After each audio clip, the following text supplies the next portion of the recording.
Ok, prions. Notre Père Céleste qui est aux cieux, Père, on vient dans cette journée de sabbat pour te remercier pour toutes les bénédictions que tu nous as accordées jusqu'ici. On te remercie pour l'équipe Jaffa qui a organisé cet événement et on voudrait que tu sois avec nous en ce moment pour qu'on apprenne quelque chose de nouveau et pour qu'on peut l'appliquer dans notre vie. On te demande toutes ces choses au nom de Jésus-Christ. Amen.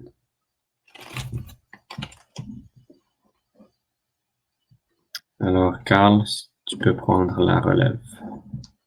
Okay, merci, Gregor. Bon, comme on a dit, mon nom c'est Carl Alix et on va commencer la présentation discerner les séductions de Satan au temps de la fin. Donc, je veux prendre cette occasion aussi pour remercier l'équipe Jaffa de m'avoir invité, de m'avoir donné cette opportunité. Et j'espère que tout le monde sera béni par cette présentation et que la volonté de Dieu soit faite. OK, donc, dans la première partie, on va plus ou moins voir l'histoire. On va essayer d'établir une fondation et puis après, dans la deuxième partie, on va approfondir un peu le sujet. Donc, avant de commencer, j'aimerais dire à tous ceux qui aiment le sujet du sanctuaire qu'en anglais, si on va sur YouTube, la channel Bible Meds, Biblemeds, dans laquelle je présente aussi. Chaque samedi de 2h à 3h30. Donc, je pense qu'on ne va pas le regretter si on va écouter. Le message, ça aide beaucoup, même moi, j'apprends là-dedans. Donc, je voulais partager ça avec tout le monde. C'est sur le sanctuaire. Donc, chaque semaine, on étudie quelque chose de différent. Donc, comme le sujet le dit, discerner les séductions de Satan au temps de la fin. Dans cette citation de la tragédie des siècles, c'est écrit: le conflit qui se livre entre Jésus-Christ et Satan depuis bientôt 6000 ans touche à son terme. Aussi, Lucifer redouble-t-il d'énergie dans sa tentative de faire échouer l'œuvre du Sauveur en faveur de l'homme. Retenir les âmes dans les ténèbres et l'impénitence jusqu'à ce que le ministère sacerdotal de Jésus prenne fin et qu'il n'y ait plus de sacrifice pour le péché, tel est son objectif. Et dans la deuxième paragraphe, en rouge, il engendre diverses hérésies adaptées au goût et aux aptitudes des personnes dont il désire consommer la ruine. Donc, on voit que l'ennemi, son seul objectif, c'est de nous retenir dans les ténèbres. Parce qu'il ne veut pas qu'on ait la vie éternelle, parce que lui, il ne l'aura pas. Et il va tout essayer pour arriver à son objectif. Donc, on sait qu'en ce moment qu'on est en spirituel, Israël spirituel, et que la Bible nous dit que les histoires de l'Ancien Testament, elles sont écrites pour notre instruction à nous qui sommes parvenus à la fin des siècles. Donc, on sait qu'on peut apprendre des choses et on va voir pourquoi Israël a manqué Jésus. Ils ont renié le Christ, ils l'ont rejeté et choisi de faire les choses leur façon. Donc, dans les slides qui vont suivre, on va voir pourquoi ça s'est passé comme ça. Jésus vivait sous un gouvernement corrompu et tyrannique, parlant des Romains.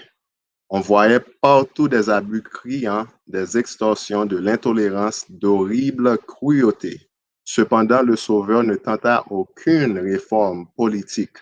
Il n'attaqua pas les abus nationaux, il ne condamna pas les ennemis de sa nation, il ne s'ingéra pas dans les affaires de l'autorité et de l'administration du pouvoir en exercice.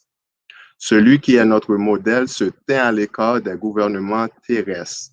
Non qu'il fût indifférent aux maux des hommes, mais parce que le remède ne résidait pas uniquement dans des mesures humaines et externes. Pour réussir, il convient d'atteindre les individus les individus et de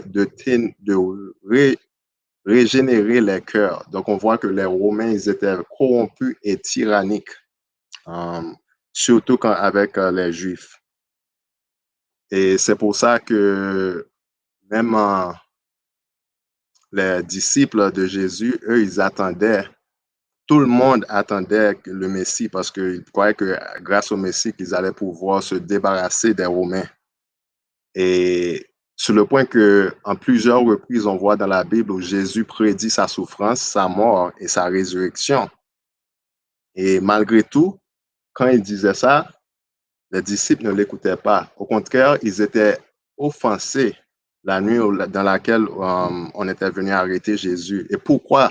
On va voir dans le livre Jésus-Christ, en leur annonçant sa mise à mort et sa résurrection, Jésus s'efforçait d'amener la conversation des disciples sur la grande épreuve qui les attendait. S'ils s'étaient montrés capables de recevoir ce qu'il avait à leur dire, ils se seraient évité bien des amères angoisses qui allaient les amener à la limite du désespoir. Il leur eut adressé des paroles susceptibles de les consoler à l'heure de la privation et du désappointement. Malgré ce qu'il leur avait dit touchant le sort qui lui était destiné, dès qu'il leur eut fait savoir qu'il était sur le point de monter à Jérusalem, ils se reprirent à espérer que le royaume serait bientôt établi. C'est ce qui les avait poussés à se disputer pour savoir qui occuperait les premières places. Donc, on voit que malgré que Jésus leur disait que je vais mourir, ils ne voulaient pas comprendre ça parce que pour eux, tu ne peux pas mourir, tu es le Messie. Donc, si toi, tu es venu pour nous sauver des Romains, tu ne peux pas mourir. Donc, ils ne pouvaient pas, c'était venu comme une idole. Et c'était comme ça pour tous les Juifs à Jérusalem. Sur le point qu'à la mort du Christ, elle dit, les espérances des disciples s'évanouirent, vaincus par la douleur, ils ne pouvaient se rappeler les paroles par lesquelles il avait prédit cette scène. Leur foi en Jésus avait disparu. Donc, c'était un moment vraiment triste pour les disciples, mais on voit que c'est parce qu'à cause de l'idole qu'ils avaient, que ça a causé qu'ils ne pouvaient pas être prêts au moment d'un test qu'ils allaient passer. Les Juifs étaient les adversaires les plus acharnés de la domination romaine, comme on dit ici. Quand il n'y avait pour eux aucun danger, ils faisaient valoir leurs exigences nationales et religieuses de la manière la plus tyrannique, mais ils exaltaient le pouvoir de César alors qu'il s'agissait de réaliser un dessein sanguinaire. OK. Donc, juste vraiment pour montrer la relation qu'il y avait entre les Romains et les Juifs.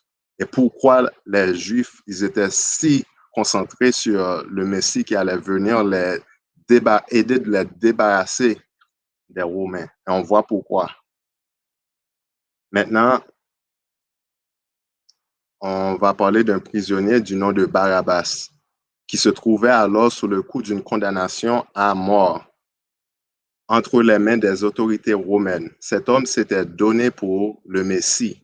Il se faisait fort d'établir un ordre de choses nouveau en faisant triompher la justice dans le monde. Trompé par Satan, il prétendait que tout ce qu'il pouvait se procurer par le vol et le brigandage lui appartenait.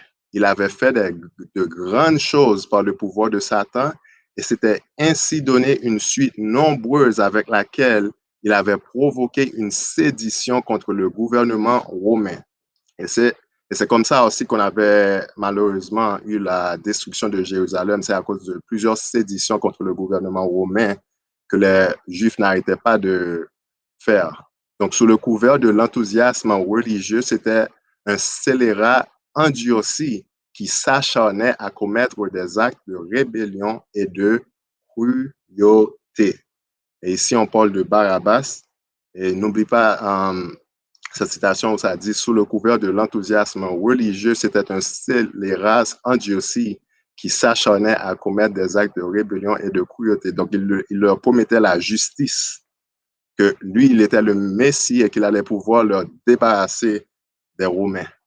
ou de débarrasser les Romains de Jérusalem. Plusieurs manuscrits donnent au porteur du surnom au cornerman Barabbas le nom de Jésus, mais celui-ci a été ensuite écarté des manuscrits autant pour des raisons de rédaction par les scribes que pour éviter qu'il y ait deux Jésus dans un brigand.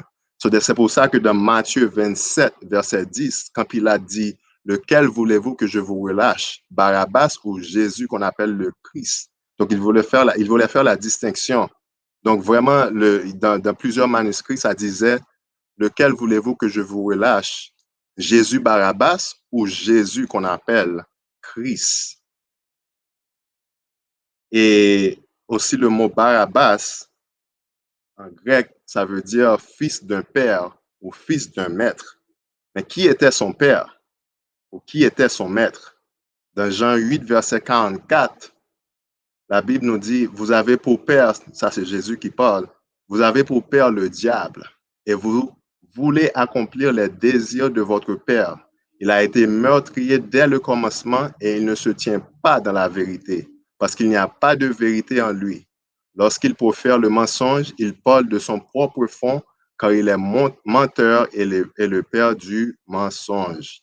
Et dans Acte 3, verset 14, Pierre nous dit, vous avez renié le saint et le juste et vous avez demandé qu'on vous accordât la grâce d'un qui? D'un meurtrier parlant de Barabbas. Donc, on voit que Barabbas, non seulement il était un meurtrier, mais son père était aussi le diable, tout comme les pharisiens que Jésus leur avait accusés dans Jean 8, verset 44. Donc, pas le Fils de Dieu. Donc, Barabbas est comme le fils de la perdition. Parce que la Bible nous dit que tout comme l'Antéchrist, tout comme la papauté, Barabbas a fait la même chose. Il a emmené plusieurs personnes à la perdition. Excusez-moi. OK. Et c'est la même chose qui s'est passée avec Lucifer. Moi, je vois les commentaires. Je veux juste voir que je n'ai rien manqué. OK. Donc, dans Testimonies to the Church, Volume 5, c'est écrit, lorsque Satan est devenu rebelle au paradis, il n'est pas allé déposer ses plaintes devant Dieu et le Christ, mais parmi les anges qui le croyaient, parfait est allé prétendre que Dieu avait commis une injustice en préférant le Christ à lui-même. Donc, Lucifer voulait chercher sa propre justice. Et c'est pour ça, dans Ésaïe 14, verset 13, il dit que je monterai au ciel. Et qu'est-ce que ça veut dire? Romains 10, verset 6 nous fait comprendre. Mais voici comment parle la justice qui vient de la foi. Ne dis pas en ton cœur qui montera au ciel, c'est en faire descendre Christ. Et c'est pour ça qu'il est un meurtrier dès le commencement, parce qu'il avait de la haine en son cœur pour Christ dès lors. Donc, dès qu'on cherche sa propre justice, tout comme Caïn, Moïse, on devient un meurtrier parce qu'on a de la haine qui se développe en nous. Et c'est ce qui s'est passé avec Lucifer et on voit les pharisiens et même ici Barabbas. Donc, ils devaient choisir entre Jésus Barabbas et Jésus Christ, qu'on appelle le Christ. Et malheureusement, ils ont choisi Jésus Barabbas. Ils ne voulaient pas la paix spirituelle, ils cherchaient la paix sur terre, ils cherchaient la justice sur la terre. Ils ne voulaient pas se débarrasser de leurs péchés, pourquoi Jésus était venu, mais ils voulaient Barabbas qui voulait la justice pour eux contre les Romains. Beaucoup d'entre nous, on se concentre sur ce qui se passe ici sur terre, mais Dieu nous demande de regarder en haut, de nous concentrer vers le ciel, de regarder vers le ciel. Donc, et malheureusement, à cause de ça, ils ont perdu leur place en tant qu'enfants choisis pour donner le message à travers le monde. Donc, on voit comment que, à cause de ces idoles-là, à cause de ce problème-là, Israël a vraiment perdu sa place et Dieu a choisi les païens pour faire avancer son travail, pour donner le message à travers le monde. Donc maintenant, on va continuer avec le message. Donc maintenant, qu'est-ce qui s'est passé? Comment c'était dans l'ancien monde? Cette affaire de justice sociale qu'on voit maintenant, le racisme, est-ce que c'était toujours comme ça? Dans 2 Chroniques 14, verset 19, on lit Zérak, l'Éthiopien, sorti contre eux, parlant des Israël, je pense que c'est le roi Assas à ce moment-là, avec une armée d'1 million d'hommes et 300 chars. Et l'Éthiopien ou le Cushite, ils étaient des Noirs. Donc, on voit qu'il avait une très, très grande armée, sur le point que même le roi a dû prier à l'Éternel, parce qu'il voyait vraiment, ce n'était pas une armée comme n'importe quelle armée, n'importe quelle nation, c'était vraiment une grande nation de millions d'hommes. Donc, voilà ici où les Noirs sont un peu exaltés, même s'ils ont perdu à la fin, parce que ils allaient contre Dieu lui-même. Mais quand même, on voit que cet Éthiopien-là, il avait vraiment une grande armée, que lui, il était gouverneur. Puis, je suis sûr que vous avez entendu parler de Jeff Bezos, fondateur d'Amazon. Il est l'homme le plus riche du monde selon la liste des milliardaires de 2019 publiée par le magazine Forbes, avec une fortune estimée à 131 milliards de dollars. Il est l'homme le plus riche de l'histoire moderne, mais il n'est pas du tout l'homme le plus riche de tous les temps. Ce titre revient à qui? À Mansa Musa. J'espère que je prononce ça bien. Un roi de l'Empire du Mali du 14e siècle qui était si riche que ses dons généreux ont détruit l'économie d'un pays entier. En plus de cette grande étendue terrestre, il disposait de grandes ressources comme l'or et le sel. Sous le règne de Mansa Musa, l'Empire du Mali représentait près de la moitié des réserves d'or de l'Ancien Monde, selon le British Museum. Et tout cet or appartenait au roi.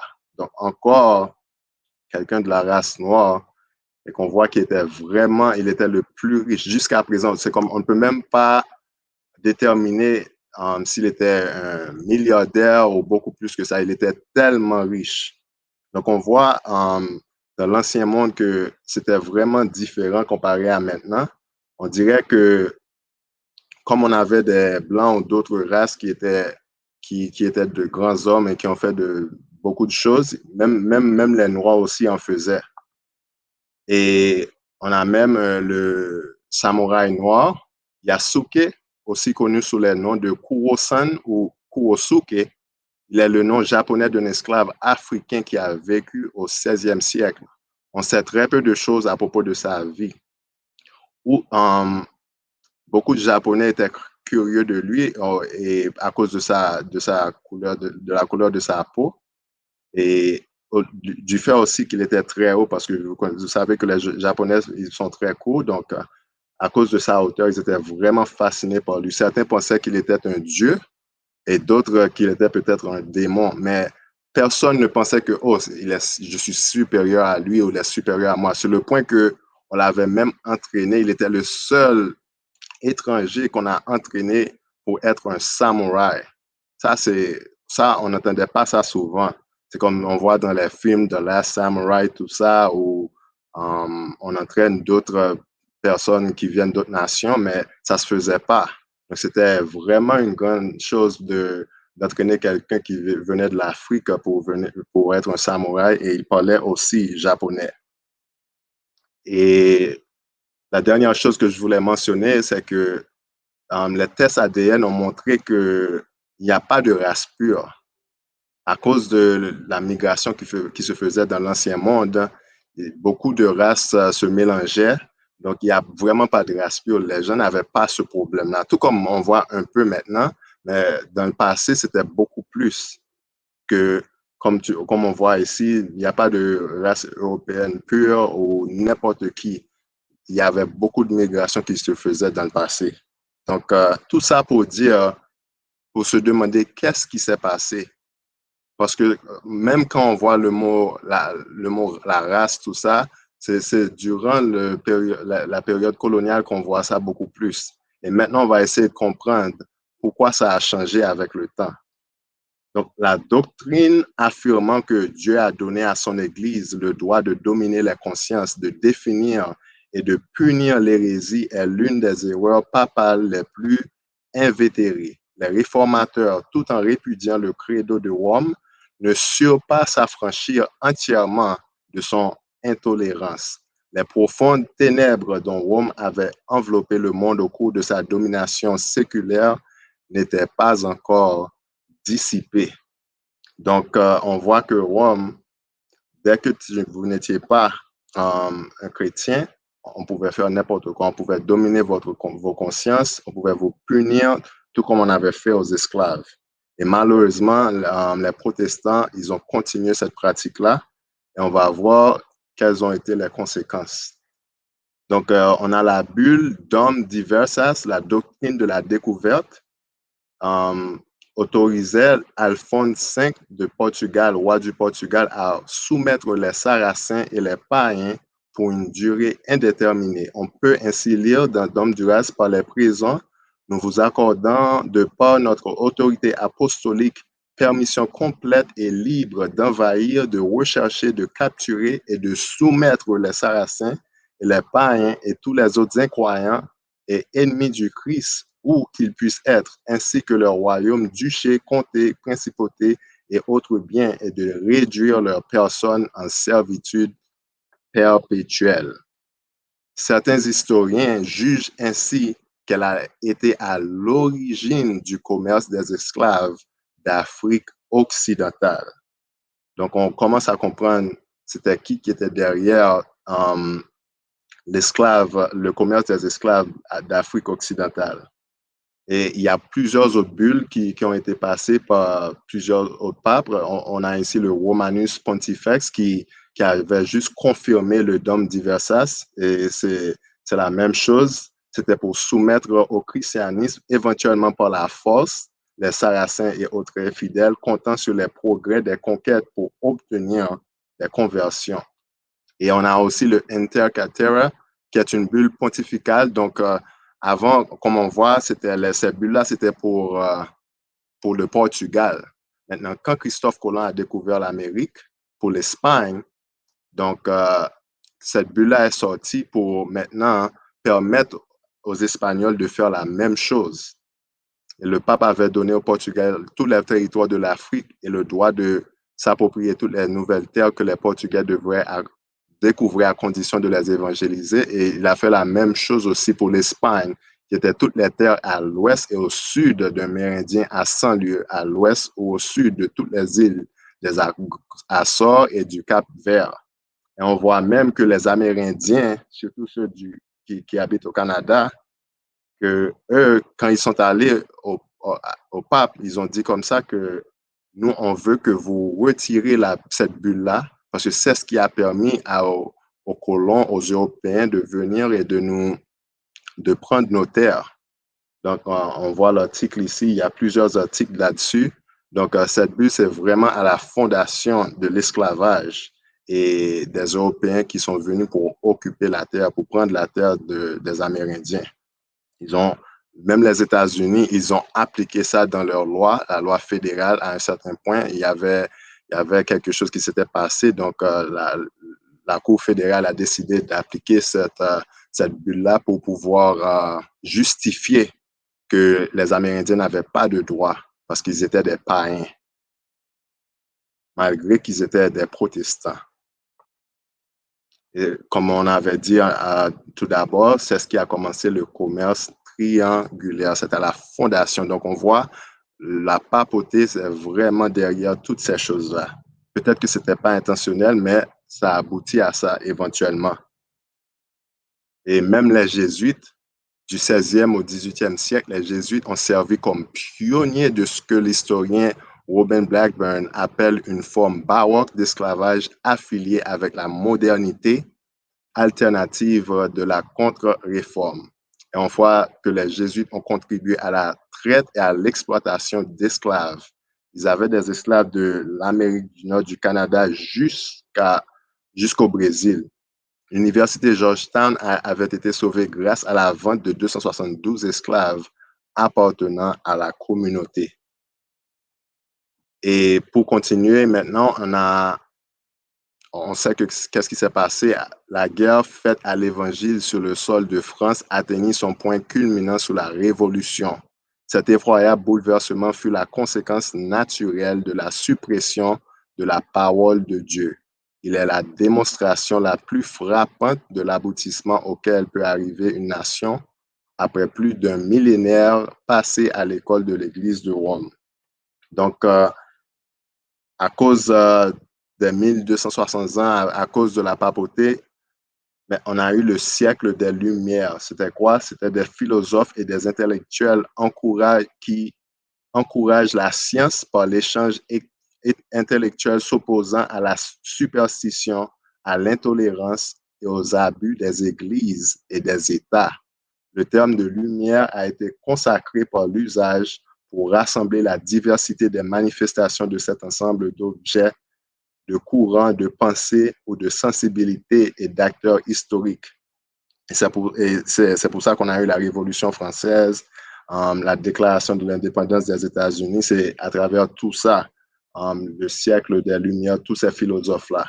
Et c'est durant cette période aussi qu'on a eu les francs-maçons. C'est là que ça a commencé. Et puis les Illuminati aussi. C'est pendant cette époque-là. Maintenant, toutes ces pensées, tous ces enseignements ont inspiré plusieurs personnes plus tard, y inclut Karl Marx, qui disait que je détrônerai Dieu et j'abattrai le capitalisme. Mais voyez ceci, il a été éduqué à la maison jusqu'à l'âge de 12 ans. Par la suite, il passa 5 années de 1830 à 1835 à l'école secondaire à Thiers, à l'époque connue sous le nom de Gymnase Friedrich. Donc, on voit qu'ici qu'il a été éduqué aussi par les jésuites pendant son enfance. Et plusieurs choses que Karl Marx croyait, ce qu'il enseignait aux gens, ce qu'on continue d'appliquer et d'étudier maintenant, vont vraiment contre la volonté de Dieu.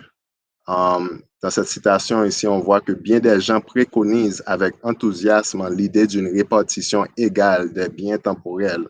Ce système n'entre pas dans les vues du Créateur.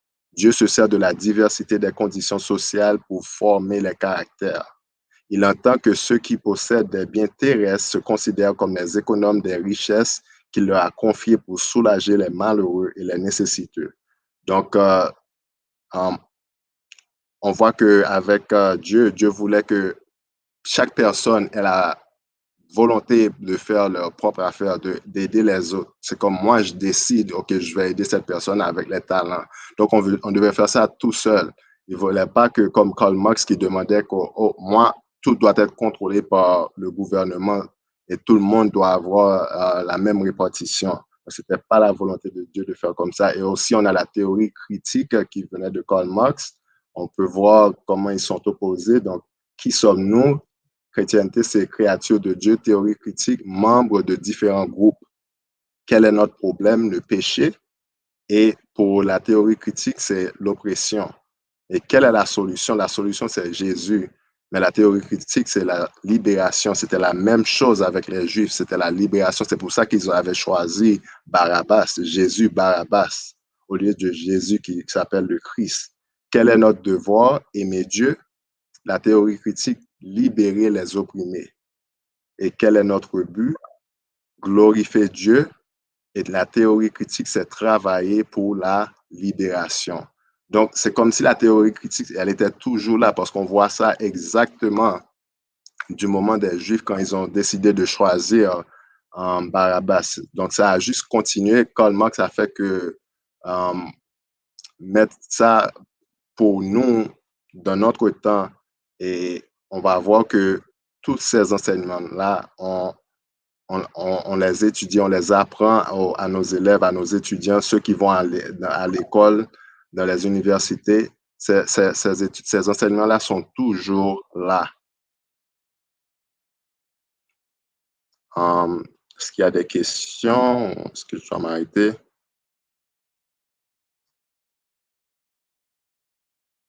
Donc, pour continuer avec le 13e Amendment, le 13th Amendment, l'abolition de l'esclavage en décembre 1865 aux États-Unis. C'est ce qui s'est passé avec les Noirs. Beaucoup de Noirs vont maintenant décider d'aller à l'école, de s'éduquer, tout ça, et ils vont être exposés à ces genres de doctrines-là, la théorie critique, le socialisme, et on va voir comment ça va affecter le monde. Donc, voici plusieurs personnes qui sont nées au moment de l'abolition ou un peu avant et qui en ont profité pour s'éduquer et même pour être de bons exemples aux États-Unis. Donc, on a Booker T. Washington, Webb Du Bois, George Washington, Carver. Il a beaucoup aidé le gouvernement américain. Comme les cotons, tout ça, il a trouvé des façons pour élever les cotons de façon plus efficace. Donc, vous pouvez lire sur ces gens-là, mais qui ont profité de l'abolition de l'esclavage pour s'éduquer. Et on a aussi Marcus Garvey, qui est considéré comme un prophète noir, un Moïse noir. Il disait, regardez vers l'Afrique, un roi noir sera couronné, il sera le rédempteur. Il est le précurseur du panafricanisme. Donc maintenant, on commence à voir théorie critique, tout ça, comment ça va commencer à affecter les Noirs. Il se fait le chantre de l'Union des Noirs du monde entier à travers son journal The Negro World et le promoteur obstiné du retour des descendants des esclaves noirs vers l'Afrique. Il inspira la nation de l'islam et le mouvement Rastafarian. Et on a aussi Leonard Howell, qui est le premier Rasta. Il a beaucoup voyagé et ses expériences exposèrent Howell au panafricanisme aussi bien qu'au marxisme, communisme et plusieurs différentes branches du nationalisme noir. Durant son temps à New York, il rejoigna l'Universal Negro Improvement Association de son compatriote jamaïcain Marcus Garvey, fondé en 1914. Donc, on voit la même chose, quelqu'un qui a été exposé au marxisme, au communisme, et panafricanisme, tout ça, et qui travaillait avec Marcus Garvey. Et c'est comme ça que le mouvement Rastafarian a commencé au Jamaïque et à travers d'autres endroits dans le monde. Donc, eux aussi, au lieu de continuer à suivre Jésus, ils ont décidé de suivre un autre Barabbas, Haile Selassie, qui réclame traditionnellement la descendance du roi Salomon. Et leur religion est vraiment liée aux Indiens, les Sadhus, qui eux aussi, ils fument le marijuana et vous voyez aussi les dreadlocks. Donc, on voit c'est vraiment similaire leur religion. Et ils adorent le dieu Shiva, qui est une déité pan-hindoue vénérée majoritairement par les hindous en Inde, au Népal et au Sri Lanka. Il est l'être suprême dans le shaivisme, l'une des traditions majeures de l'hindouisme contemporain.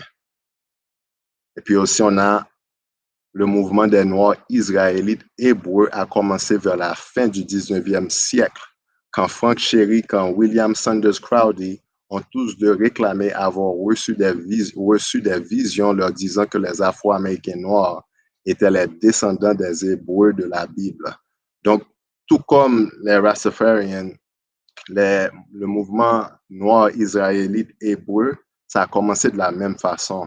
Et si vous faites d'autres recherches, vous allez voir que Marcus Garvey, les gens qui supportaient Marcus Garvey, les gens qui supportaient le panafricanisme, tout ça, c'est eux qui ont commencé ces mouvements-là.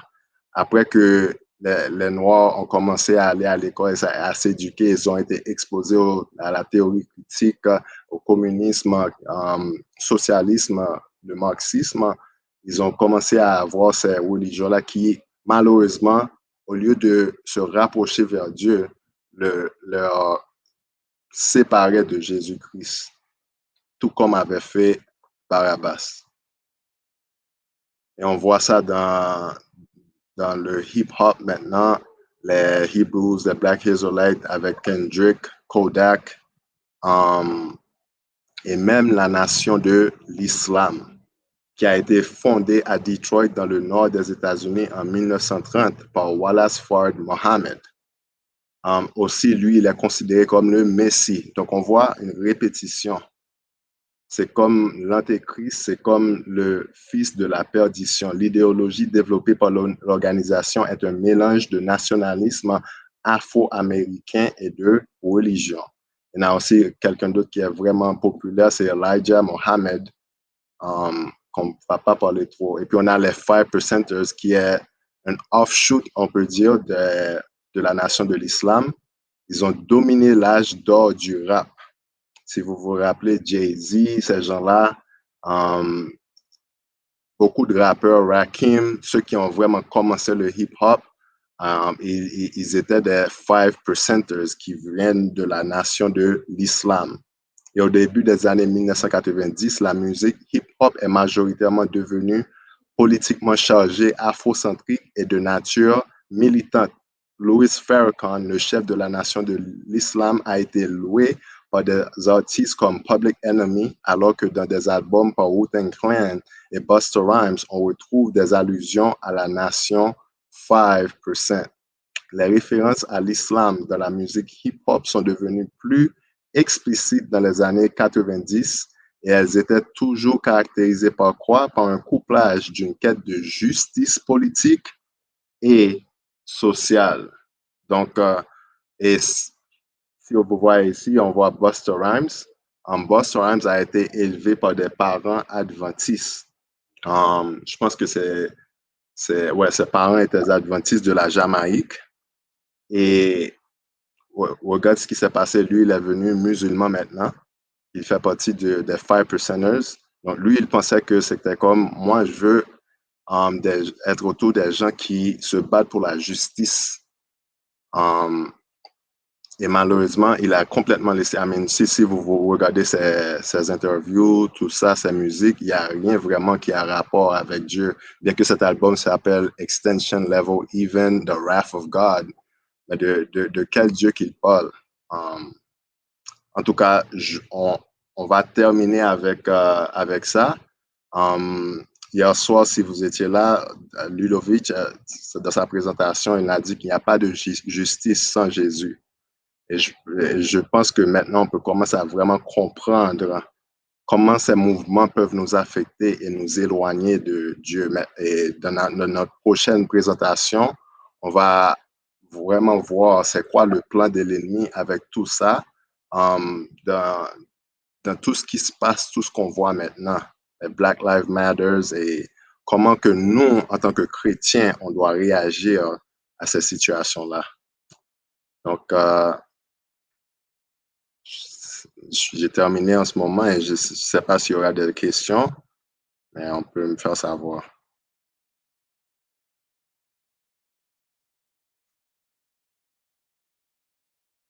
Bonjour. Donc, on peut prendre 10 minutes pour les questions s'il y en a. Je sais qu'il y a une deuxième présentation, mais les questions doivent être fraîches à notre mémoire. Donc, s'il y a des questions, je vais aller sur le chat. Bonjour en passant, frère Alex. Bonjour. Donc, je vais aller sur le chat et si vous voulez poser votre question ou bien tout simplement...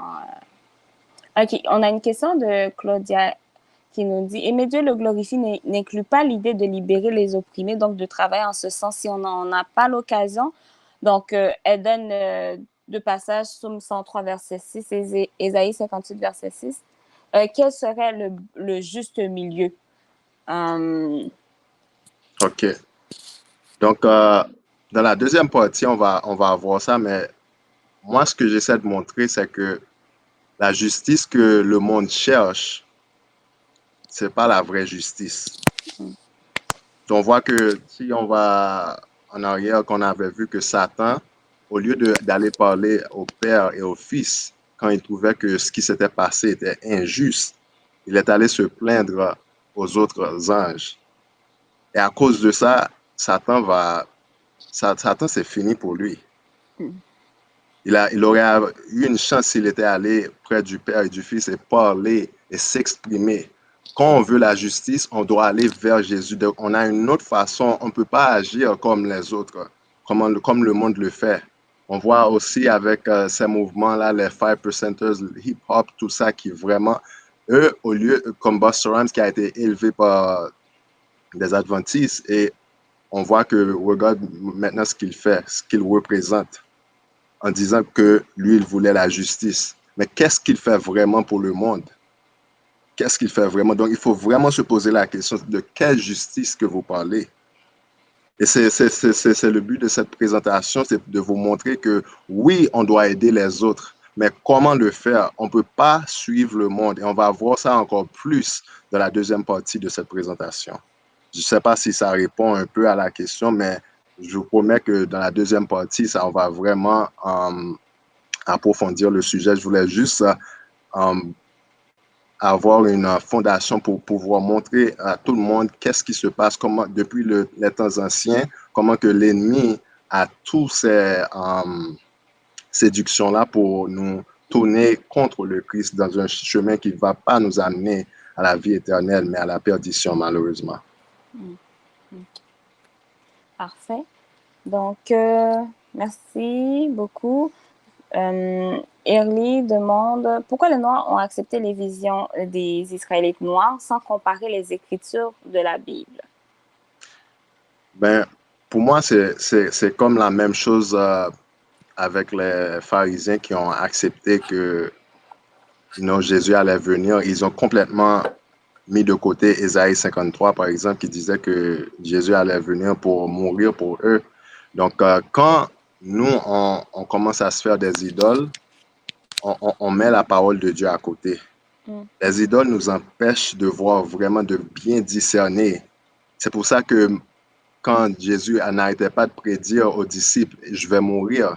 Et puis quand c'est arrivé, quand on l'a arrêté, ils étaient tous offensés. Ils étaient comme, mais qu'est-ce qui s'est passé? Ils ont échoué le test. Pourquoi? Parce qu'ils avaient des idoles et ils ne pouvaient pas entendre Dieu. Donc, quand on a des idoles, quand la justice est basée sur ce qui se passe ici sur la terre, on ne peut pas discerner la parole de Dieu et on ne peut pas se préparer pour les déceptions de l'ennemi. C'est pour cela qu'on doit toujours être dans un mindset où on s'humilie devant Dieu. C'est comme Dieu, dis-moi, OK, est-ce que la façon dont je pense, est-ce que c'est en harmonie avec ta volonté? Il faut toujours avoir cet esprit-là où on demande à Dieu, est-ce que je suis correct avec toi? Et on voit que c'est ce qui s'est passé avec l'ennemi, c'est ce qui s'est passé avec les pharisiens, les disciples et même les Noirs qui ont accepté les visions des Israélites durant ce temps-là. Donc, je ne sais pas si ça aide un peu, mais pour moi, c'est comme ça que je vois.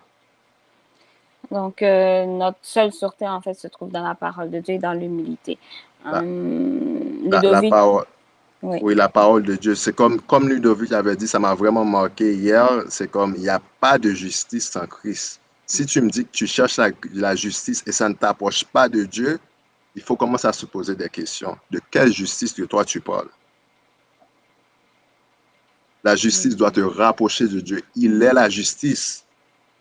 Et on va voir dans la deuxième partie comment il essaie de nous préparer. Et c'est pour ça qu'on doit donner ce message à tout le monde, parce que si vraiment on veut les aider, on doit partager ce message avec eux pour qu'eux aussi ils peuvent bénéficier de la justice que Dieu a pour eux plus tard et qu'on va bénéficier pour l'éternité. Parfait. On peut prendre, merci beaucoup d'avoir répondu à la question. On peut prendre le temps pour une dernière question.